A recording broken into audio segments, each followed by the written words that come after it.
This is a very difficult question. We have Dundee in the midweek coming up, like you said. But coming into this game away to Motherwell, where we just drew with Aberdeen, there's no game that's not important, while we're not definitively running away with the league as per expected. And coming into this one, Carter-Vickers has been back in training, has been maybe on the cards to play the last 2 games and hasn't, obviously. Brendan's told us that Taylor rejoins the group tomorrow, Friday. Obviously, I'm sure everyone will be off today or doing some just cool down stuff after playing the game last night. So he's kind of back in with the squad for Motherwell, essentially. Taylor, this is. I think the defence is the hardest thing to change coming into the Motherwell game. I don't know how you drop any of them after that game. And if Taylor is coming back, fit and available, if Vickers, or when is Vickers getting brought back into, is Vickers now on the bench? Like, is that the way it goes? Or do you think maybe Dundee at home is maybe like we get Taylor and Vickers and maybe some other changes perhaps or something? I don't know. Yeah. But Motherwell at the weekend, I don't know how you can change the defence is essentially what I want to give you. Well, I think the problem with Alistair Johnston is he was really cramping up at the end. If it's just cramping, he's got a few days until the weekend. Hopefully it'll be okay. And you'll just say, well, look, we'll start you and maybe play 70.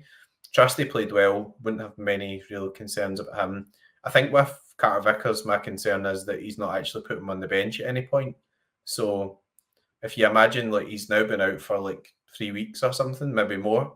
So it's a bit of a risk just to chuck him back in. So maybe it's a good idea just to start with Trusty and see how the game goes, or to have him on the bench and then, give him more minutes against Dundee or whatever, and incorporate him in a way where you're not being as risky.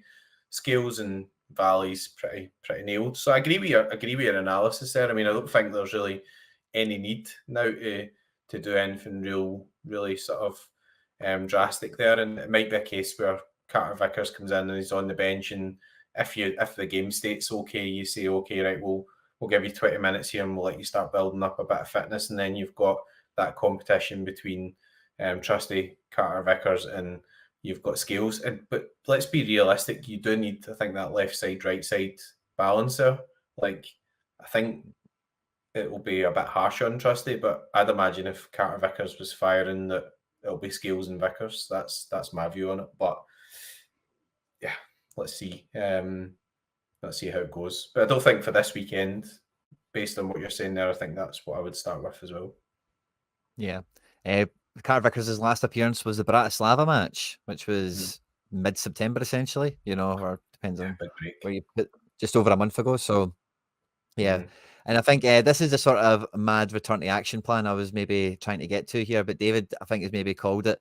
But I don't know, like, I think maybe the home fixture is a great time to bring him back, and maybe it's a good time to bring him back for this away game because he didn't travel to Germany, and he could maybe, if Trusty or Scales, one of them's taking a big nasty bruise or smashed a toenail or something, I don't know, then they can maybe take the day off for it. But again, it's away. It's a bit of a tough game. You maybe just want to keep the momentum going of the guys that have been in the trenches, that have been cutting away. For me, I think it's Johnson and Ralston, of course, is just a Johnson thing. Like, if Johnson can't make the game, Ralston plays. But if Johnson can make it, he's in. And that's a good kind of job share that's on the go there. I think we're all quite content with that. Yeah. I think Valley is the hardest one because if Taylor is like back fit, it was a calf injury, I believe he was out with. So I don't know if it was anything too severe or whatever. I could see him just coming straight back in. Like, I really could. But maybe, I think he will start him. I think Valley does start Motherwell, but like, if Taylor is totally fine, brand new, ready to go, I could see Rodgers doing it. I think I agree with what you're saying. Has Valley just blown everybody away and thought, right, Greg Taylor's done for? Probably not. But I would, if Taylor's there, I would start Valley and then maybe bring Taylor on later on, and then you've got a decision to make for the Dundee game. But that might be a case where even if you start Taylor midweek again, it's maybe the 60 minutes thing, so that you've got people fighting fit for the Aberdeen game. Because, the thing with Valley is he's a young guy and, he won't have experience at cup semi-finals and all that type of thing. So maybe then Taylor comes back in for the Aberdeen game for the cup semi. But those are nice options to have, right? That's much better than going, so we were sitting here in January going, how we've not signed the left back and we've let Bernabei go, and I know he was a bit of a maniac, but he's doing pretty well in Brazil, actually. We've not totally let him go. We've still got our hooks in him. We've still got him. Yeah, but we let him go. So we let him go in terms of we said, right, you're Yeah, going out in the season-long loan until December gave or him the whatever. Scales treatment, the Scales Yeah. and Christie treatment. That's what we've done with Bernabei. Offski. But I mean, Like a top club, who'd have thought it? he's doing really well over there. I mean, what I will say is that if we do decide to let him go, you'll get a few million back for him, which is a save.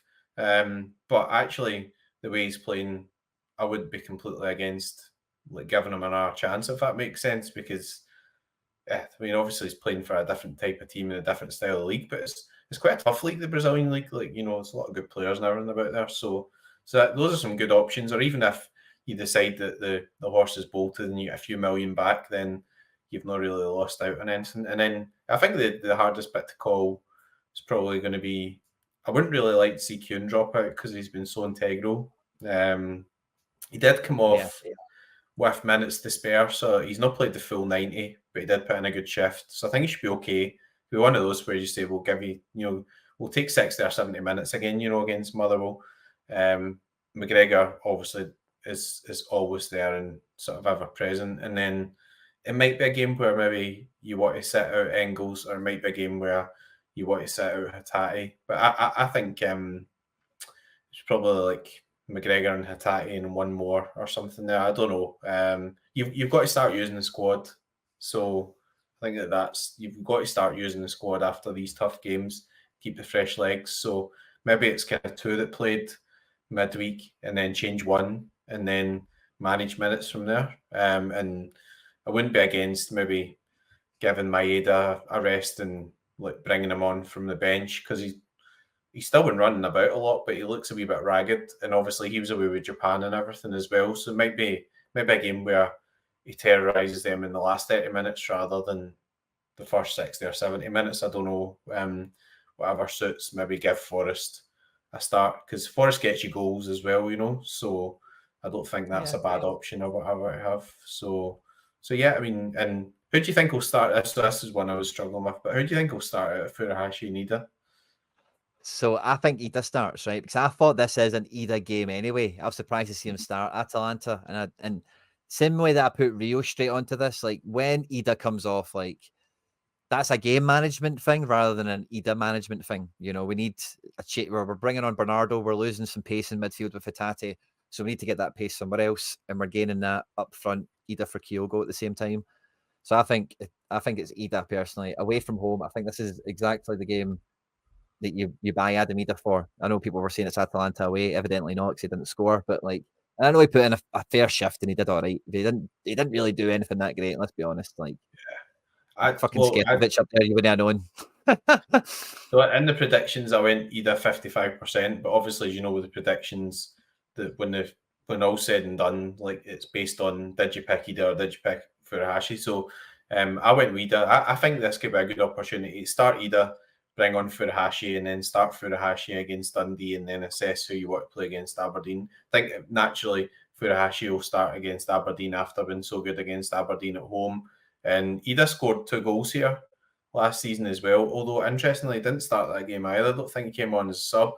But I think that actually that Idah's slightly more likely to start. But it just depends how Brendan sees it. And I don't think there's a real problem with either there, to be honest. I'd just like to see just 1 or 2 faces coming in to freshen it up, and then managing the minutes, and then the no disrespect to Dundee, but Luke McCowan was one of their best players, so I think maybe they're marginally weaker, because when we played them before, guys like Owen Beck and obviously have lost McCowan and things as well, so that'll be hard for them. So then maybe you can rotate 1 or 2 more midweek, and then hopefully when you go to the Aberdeen game, then you're fully firing again. So it's good options to have, and I think that even if they are maybe a wee bit fatigued, they're a wee bit tired, the spirit will be there after that Atlanta game, because that'll be a real sort of, they showed a lot of, I was going to use a Brendan buzzword, resilience and character and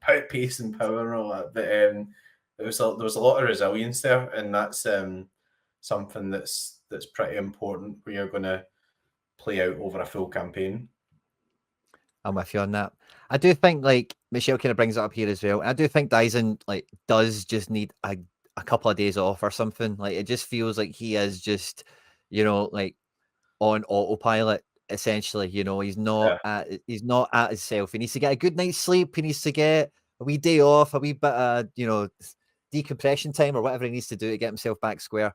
And if that means he misses a game at Motherwell, or you start him on the bench and give him the last 20 or something, then I think that's a smart move. One thing I've kind of noticed, I would just put Forrest straight on if we think that Maeda does get a bit of a breather, as it were. There's a lot of interesting Palma comments in the chat right now. I said on my analysis, the way the game had went, see when Palma was trying to do stuff, I was, you know, if we were going to get something out of that match, you fucking know Palma would have had something to do with it. You know, it would have just been absolutely on the money, you know. And I think I think he's trying, but I think the thing is, like, I think Brendan's he makes some of these funny comments, but I think he's actually trying, and also he was going through one of those phases where I was like, he's going to become a TikTok Todd here, like, you know, it's like, let's not get into that type of side. So, like, see if he just kind of lets that paraphernalia go and he works hard, there's definitely still a player there. And maybe he does. Maybe he starts and then Forrest comes on. But it was quite telling that he trusted Palma to go on away from home. And actually, I thought that when he came on, there was a couple of points, so just wee daffy things where he pressed the guy and he won a throw-in or whatever. But that type of stuff, when you've got 4 minutes to go, is quite important, right? Because if you don't, then they're down there and they're attacking the box. So I wouldn't have any real issues with starting Palma, but probably more likely it'll be Forrest. But you know, it's good we've got those options. We do have different options in terms of how we see the game, or maybe Palma's there if you do need a goal later, because we know in the past that he's capable of getting goals from outside the box and all that type of stuff as well. So, and I think we might have found Brendan Rodgers' burner account. It's not been that cleverly named, it's just Colin Rodgers. But Colin reckons 3 decent domestic tests before Leipzig's strongest side available. I kind of agree with that. I think we all agree with that. But part of the flavour of that is after the performance we've seen from some of these guys, like, what is the best 11 now? You know, that's kind of half of it. Because I agree with you. I don't think Brendan takes anyone lightly. I think he'll do the best thing for the team overall. But we do have so many players that are kind of jostling for position that maybe McCowan starts at home to Dundee. Maybe they then brings Vickers back into the fold or something else. One thing I wanted to say on Palma is I thought actually Palma and Kyogo, when they came on as a pair almost in terms of the attack, how it changed. Forrest was on the right, obviously, on the night against Atalanta. And what might happen in this game is the good thing about Palma, I kind of described him recently as like a really bad David Beckham, where he's just like, he's a guy that plays this kind of wide position and can shoot and cross and take free kicks and all that stuff. But Beckham was actually like pretty good, like could play centre mid, you know, like pretty well. Palma's maybe just missing that. But it felt like that's kind of the guy you want on the wide area to play Kyogo, because Daizen never gets Kyogo anything, and there's kind of maybe 2 parts of that are maybe not completely on the same wavelength. But Daizen's service is piss poor, if we're being honest, right?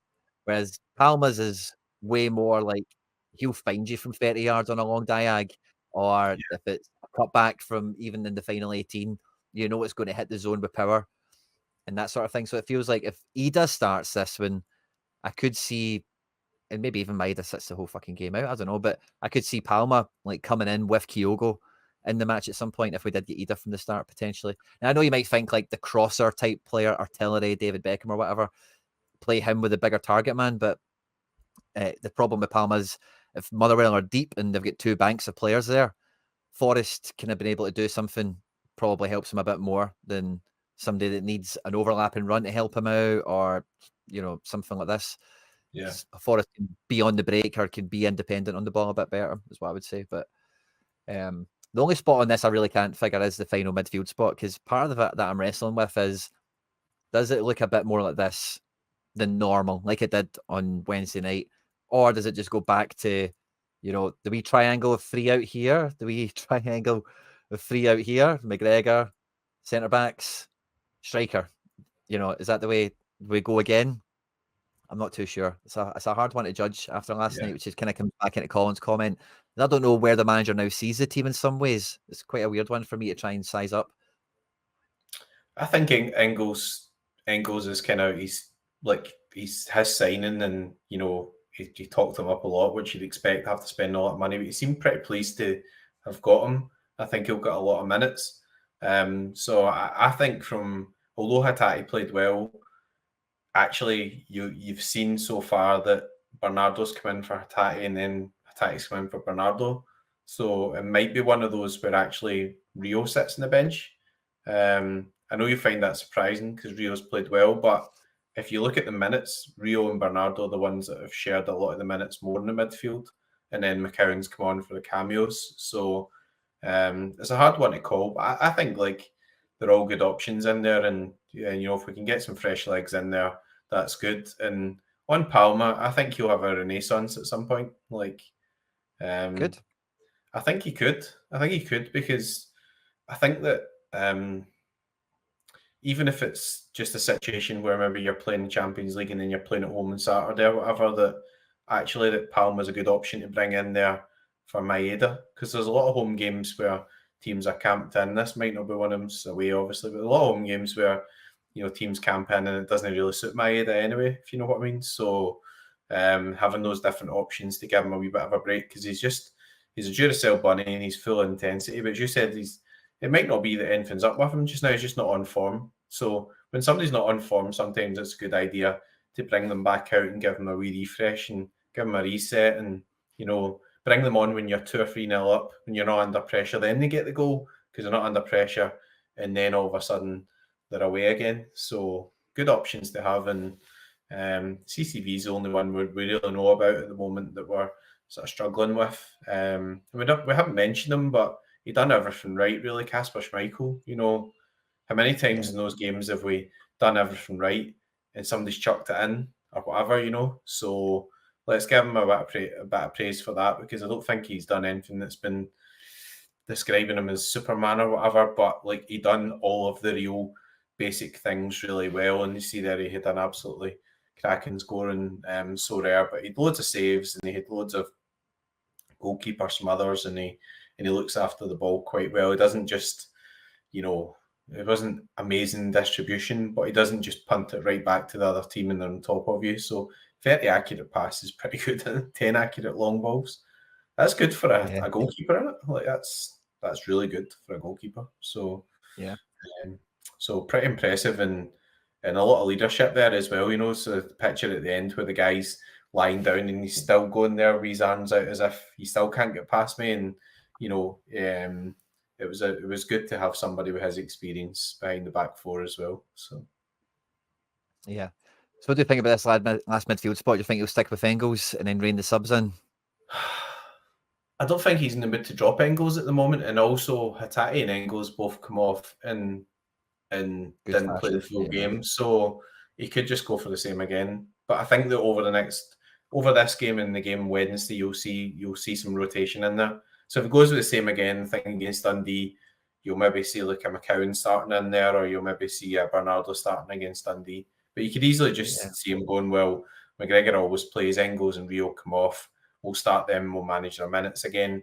And, maybe you'll see a wee bit of change where you'll have Forrest coming in from Maeda. But, we don't need to make that many changes. It's just that, obviously, you can see that was a huge effort, and we'll need to assess, how's Johnston feeling? He was like, at one point he could hardly move. So he'll probably recover quite quickly, but you've got to see how he bounces back for that and how he's feeling. If he's feeling good, he'll play. So just want to have a wee peek at away what we've seen so far. Obviously, that was right at the beginning of the season, but O'Reilly, McGregor, Hatate, Bernardo, McGregor, Hatate. Away at St Johnstone was the Bernardo game. And then away at Dortmund, obviously, it was Bernardo twice. Away to Ross County. Yeah, Engels, McGregor, Hatate. At home to the Dons. That midfield. Away to Atalanta, that midfield. Yeah, so it's been pretty stable, isn't it? So, and he did started the away game there as well, so that comes into your thinking. He started the game against Ross County, and he started the game against Atalanta as well. So I can see your thinking there on that as well. And Bernardo started the St Johnstone game, so that's what I was meaning by Hatate and Bernardo had shared more minutes than Engels shared with anybody. So Engels maybe starts. Yeah, should be a good one. I hope it's a good. I hope it's one of these games where after Dortmund, it did feel like we were a wee bit on the ropes, And the Ross County game was kind of weird in a way. Like, I'm not going to go back into that match. It's maybe best left in the past because who really cares? Like, yeah. We ended up winning the game, of course, 2-1 in the end for anyone that doesn't remember. And I think this time it could be totally different, where we show up and it's like we're a Champions League team. Recognize, like we actually went away to Italy, got a point. We're all feeling good. It's basically the same team, maybe one bit of rotation, and what we would have is Forrest for Maeda. I think otherwise it'd be the same team, depending on Johnson, of course. Bring it on. Go and get a couple of goals early against Motherwell. Really test Lennon Miller. Really see what he's made of against a Champions League midfield. To be maybe the future McCowan, as it were. But I think this is a game you've read my mind there. Honestly, I was just like, because of Sorare and stuff, I was thinking I'm looking forward to watching Lennon Miller. I know it's a weird thing to say as a Celtic fan, but I think he's like such a generational talent or whatever, but he's the big talent coming out of Scotland at the moment, and he's doing really well. So it'll be interesting to see how he does against us as well. But let's not take them too lightly, right? I mean, they've got a good manager there under, is it Kettlewell, isn't it? Not Kettlewell, but I think he's done pretty well, and the goalkeeper looks pretty decent and things, and so we've got some good players, and we'll need to make sure we show up. So I'm going to take this as a 4-0. That's what I think we're getting. That's what we get. The clean sheet machine is in town. We've got goals on the beginning. We'll get goals off the bench. Start quickly, get one or two. It's a good Sunday, I think. I hope you're right with the 4-0. I'll be a bit more pragmatic. I'll go 3-0. I think you're right. I think like having that solidity, like, will give us a lot of confidence that we can go and replicate that again. And we had 6 clean sheets in a row in the league as well, so I don't think it's that outlandish to think that we'll go away and keep a clean sheet. So yeah, good shout. 3-0 from you, 4-0 from me. It's been an absolute pleasure, everyone. Thanks for joining us on the Sorare CSC tonight on the Celtic side here. It's been a good one, having a wee chitter about Atalanta and the aftermath of it all, as well as having a wee preview and a wee set up for the Motherwell game this weekend as me and McBride look to knock some teams out. And actually, do you know what I might do just for a wee minute or two? So I tried to do this once or twice, and I'm just badly organised sometimes, but I was going to try and make my team. I know you're a bit more private, McBride, but I was going to maybe try and make my team for the weekend. So let me see. I don't know if I've got... By the way, I'm sitting 8th in All-Star right now. You were saying that? I think you had a really good overnight, was it? So Gold. 100. Hat-trick. Scored a hat-trick, didn't he? Stuart Armstrong with 100 as well, by the way. Interesting. I've still got an Armstrong card as well. Double 100, Golden Armstrong. It's a new stack. Yeah, I'll build one team, right? I've not built any teams, right? So I think I'll build my best team, right? See what you think. Right. So, right, this is kind of half the battle as well, mate, Bryce. I've got enough in season now where do I play my best? I'm only in Division 2, sadly, so I've not played a lot of in season. But do I play my best team in this and try and get a couple $100 as well as a box? Or do I go for, and I hate it when it does that, throws you all the way back to the top. But do I go for D1 Classic where there's money at the top still, but there's cards and boxes for getting close, but no cigar? Go for the cash. You think so? Yeah, I mean, sorry guys, sorry I know I just want to talk about Celtic, but yeah, go for the cash because you're playing against a lot less players, and you've got a lot of like Chinese games with contender cards and everything where people can put in 2 or 3 of them. So I think if you've got a Celtic stack, and also you don't need to worry about playing against my Celtic stack as well. So because mine's in D1, so true. So yeah, I'd put it in D2, and then if you get promoted, then you've got a D1 as well, so you've got a double whammy. And yeah, put the Calmac 15% in as well. Calmac's been in good form in the league. He's Calmac's good away from home. Away from home is where we get decisives, I feel. Just the wee pitch, you can get a wee bit higher, a bit easier. Doesn't mind a wee shot these days. Yep. Turn into a wee bit of a Tony Cruz that way. Like McGregor will have one long shot every game. Just like the great Cruz would. So I can dig that away from home. Yeah, you go in season now, you need to go Kuhn. Well, that's not really the end of the world. And then who else you got in terms of in season? Bernardo, trusty. You go Idah, yeah. Because starts are off the bench. It's the same proposition, really, isn't it?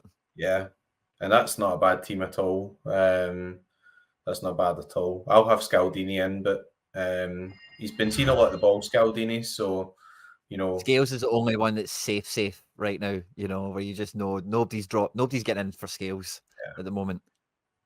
Like Johnston might be injured, but then there's the Taylor thing. I say we're on for an hour and a bit, kind of chatting it all. Yeah, Laidlaw. give it a lot of Ross Laidlaw. See, I picked him up recently as well. So, Rakitic's been amazing. Yeah, he's got too good a game. I can't not use him. And then I've got some guys playing in China. Thiago Andrade. They probably know the big hitter China guys like Gustavo and Romulo and all those sort of guys. But yeah, he could play a forward card. Then we're missing CCV. That's a shame. Probably put Johnson in D1. No, like, if you think Johnson's going to be playing, then he's the guy who's been hitting the big scores, right? So he said more hundreds than I think it's more hundreds than Taverni's had. So jackpot. I'm just a wee bit worried about Johnson's fitness. That's all. Aye, that was in my thinking as well. Although I've only, you know what I'm like, I do about 55 million drafts, but I've drafted it. I'm going to look at it again tomorrow. So I think I do need a team that has Kyogo in it up front. So I'm not too sure about Daizen. And I think Kyogo and Idah, you just know what you're getting out of both of them. One starts and one comes off the bench. Both of them very equally good chance of scoring. I'm going to play Trusty. I think Trusty scored pretty well over there in Bergamo. Mate, I got that before kickoff yesterday for £14. I couldn't believe how cheap somebody listed it. I think people seen Vickers was back in training and they're like, somebody just maybe crafted it and just tried to sell it or something. But I seen it, I was like, give me that. So I could play Trusty. We think Trusty's pretty safe, don't we? I'm a wee tiny bit worried about Vickers. Makes me want to play this Halstenberg, but it's not really a great game for him. Or Hatate defender. Yeah, he could play Reo.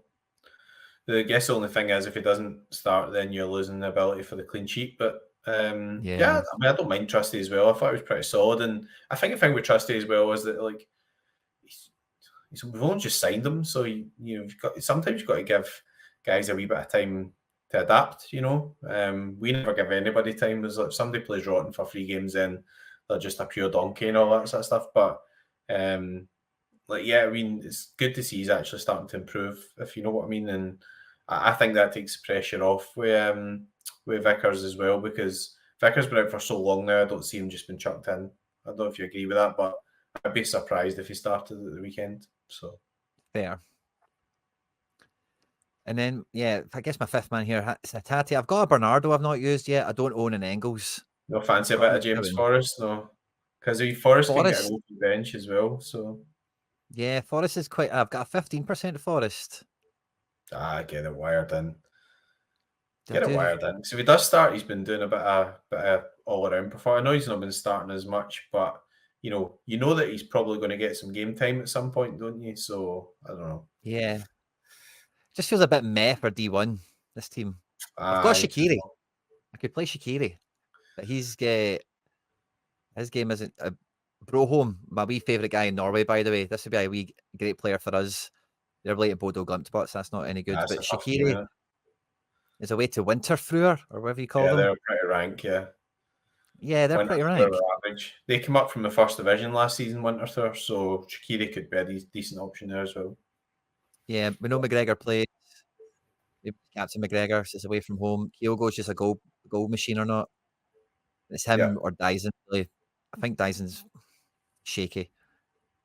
Yeah, I think that's the way I'll go. So that's my Celtic teams for the weekend. Anyone else? Quite easy to make these days. Losing some Japanese keepers. I need some more goalkeepers to come in. Maybe need to get myself a Mitov because Kasper Schmeichels are not cheap.